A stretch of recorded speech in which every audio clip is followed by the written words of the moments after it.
नदिया जिले के पायरा डांगा की रहने वाली दीप्ति श्री मंडल ने अपने संघर्ष और प्रतिभा से राज्य स्तरीय खेल प्रतियोगिता में सफलता हासिल कर सबको चकित कर दिया है। बचपन से ही पिता का साया सिर से उठ जाने के बाद भी कठिन परिस्थितियों से लड़ते हुए उसने अपनी मेहनत और लगन से मुकाम हासिल किया। गरीब परिवार में जन्मी इस होनहार बच्ची को हरी भरी मैदानों में दौड़ना पसंद था, लेकिन पेट भरने के लिए संघर्ष करते हुए भी उसने अपने सपनों को मरने नहीं दिया। दीप्ति श्री मंडल जो वर्तमान में 5वीं कक्षा की छात्रा है और नूतन गोपालपुर प्राथमिक विद्यालय में पढ़ती है। उसने 40वीं वार्षिक राज्य खेल प्रतियोगिता में बालिका ग वर्ग के 100 मीटर और 200 मीटर दौड़ में प्रथम स्थान प्राप्त किया है। उसकी तेज रफ्तार और उत्कृष्ट प्रदर्शन से हर कोई आश्चर्यचकित है। सोमवार को विद्यालय की ओर से दीप्ति श्री को सम्मानित किया गया। इस अवसर पर विद्यालय के शिक्षक शिक्षिकाओं छात्र छात्राओं के साथ साथ रानाघाट 2 नंबर सर्कल के अवर विद्यालय निरीक्षक मृणाल विश्वास, पायरा डांगा ग्राम पंचायत के प्रधान फाल्गुनी विश्वास, रानाघाट 1 नंबर पंचायत समिति के शिक्षा कर्माध्यक्ष भजन मंडल, पंचायत सदस्य सुब्रत भौमिक और मीना भट्टाचार्य सहित विभिन्न प्राथमिक विद्यालयों के प्रधानाध्यापक और शिक्षकगण उपस्थित रहे। স্কুলে হেড টিচার হিসাবে আমি গত ফেব্রুয়ারিতে জয়েন করেছি। আচ্ছা, তো এই যে প্রতিভা, এই প্রতিভাকে আপনি বুঝতে পেরেছিলেন? এর প্রতিভা আমি ওই স্কুলের যে স্যার, ওই স্কুল তখন 4র্থ শ্রেণী অবধি ছিল, তো ওই স্কুলের স্যার বললো, ওনার কাছে শুনেছি এর সম্পর্কে, দীপ্তশ্রীর সম্পর্কে।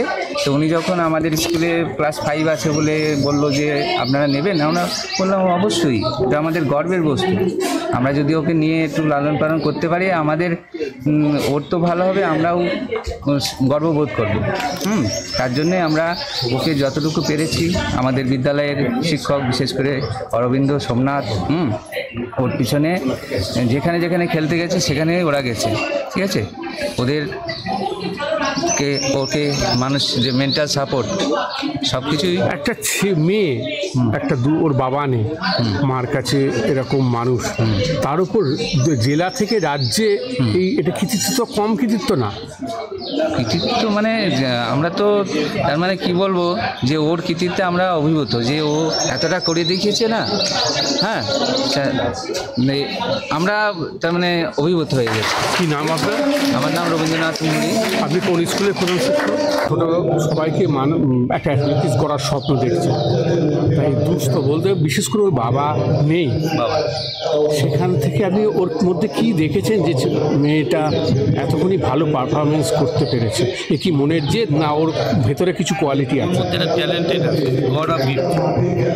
কিন্তু যে পরিস্থিতির মধ্যে মানুষ এখানে থাকলে মানে সেই মানে ভালো রেজাল্ট করা মানে যে স্বপ্ন, সেটা আর পাবো না, কারণ আর্থিক পরিস্থিতি এত বাজে। এটা প্র্যাকটিস করার পর যে ফুড দেওয়া প্রয়োজন, সেই ফুডটুকু পায়। আমরা চাইছি যদি ভালো জায়গায় কোনো ক্যাম্পে হোক বা সায়ে হোক যদি সুযোগ পায়, তাতে মনে হয় আগামী দিনে ভারতবর্ষটা ভালো নামই আছে। রানাঘাটের গর্ব তথা নদিয়া রাজ্য এবং ভারতের গর্ব সোমা বিশ্বাস, আপনি কি যোগাযোগ করেছিলেন ওর সঙ্গে? আমি কথা বলেছি আর ওনার বরের সাথেও কথা চলছে, যদি সম্ভব হয় যদি তারা কি নাম আপনার? কমলাঞ্চ। এই আপনি কোচ হিসেবে কতক্ষণই ওর মধ্যে দেখছেন প্রতিভা? কি ভারতে ইন্ডিয়ার হয়ে প্রতিনিধিত্ব করতে পারবে? প্রত্যেকটা স্তরের যে আমাদের ক্রীড়া প্রতিযোগিতাগুলো হয়েছিল, প্রত্যেকটা স্তরে প্রচণ্ড ক্ষিপ্রতার সঙ্গে ও যে দৌড়েছে এবং প্রত্যেকটা জায়গায় ও যে একটা পজিশন পেয়েছে, এটা সত্যি মানে কোনো কিছুই মানে প্রচণ্ড বাহবাযোগ্য একটা বিষয়। এবং আমরা প্রচণ্ড গর্বিত এবং আনন্দিত এরকম একজনকে পেয়ে আমাদের স্কুলে, যার জন্য আমাদের স্কুলে একটা নাম চারিদিকে ছড়িয়ে পড়েছে। কী নাম ওটা? আমার নাম অরবিন্দ চক্রবর্তী, এই স্কুলের শিক্ষক। আপনি তো দেখেছেন ও মানে মেনলি কোন দিকটা রাজ্যে ভালো পারফরমেন্সের বিচারটা বলবেন না জেলার কোনটাই ভালো? ও যখন আমাদের অঞ্চল থেকে শুরু করে সাব ডিভিশন থেকে শুরু করেছে, প্রত্যেকটাতেই ও প্রথম স্থান অধিকার করেছে। পায়রাডাঙ্গা ঘোড়া গাছে। আচ্ছা, আপনার মেয়ে কি নাম তার? দীপ্তশ্রী মণ্ডল।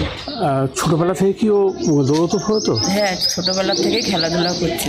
এই সাফল্যটা কাকে উৎসর্গ করবেন? এটা এত বড় সাফল্য পেল। এখন আর কাকে করব, স্বর্গীয় স্বামীকেই করব, যেহেতু ওর বাবা আমাকে 5 মাসে কোলে রেখে চলে গেছে। আচ্ছা। আমি তাকে উৎসর্গ করে বলছি। ওর বাবা ও খেলাধুলা করতো, আচ্ছা। আমিও খেলাধুলা করতাম ছোটবেলায়। ওর বয়স এখন কত? এখন 10+ হয়েছে। আচ্ছা, এই যে ও কোথায় গিয়ে পুরস্কারটা পেয়েছে জানেন? জেলা, তারপর জেলা থেকে রাজ্যে নিয়েছে। রাজ্যে কি হয়েছে? রাজ্যে 100 মিটার আর 200 মিটারেই ফার্স্ট হয়েছে, দুটোতে। এটা তো একটা গর্ব, রানাঘাট না তথা নদিয়া জেলার গর্ব যে রাজ্যে গিয়েছে।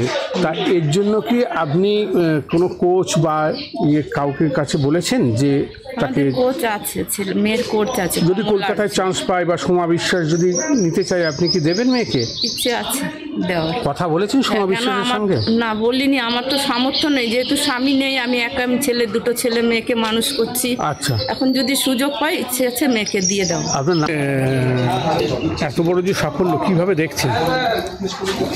ওর বাবার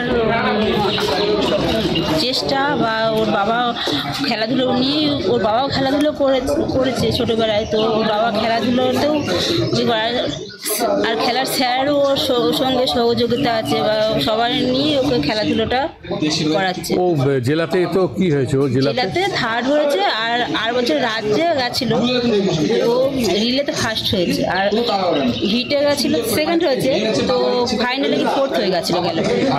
এবার যেতে পারিনি, এবারটা জেলাতেই পর্যন্তই ছিল। আচ্ছা, 3rd হয়েছে। তো ওর কি ইচ্ছা কি? ওর পড়াশোনার সঙ্গে সঙ্গে খেলাধুলোটাও করতে চায়। আচ্ছা, তোমার কি ইচ্ছা? আমার পড়াশোনার সাথে সাথে খেলাধুলাও করতে চাই। অনেক তো আছে, তুমি দৌড়টাকে বেছে নিলে কেন? দৌড় আমার ভালো লাগে। তো এবছর কি হয়েছে তোমার? এই বছরটা হচ্ছে জেলায় 3rd হয়েছি, আর আগের বারে রাজ্যে। এবার হতে পারলে না কেন রাজ্যে? এবার হচ্ছে হলো না।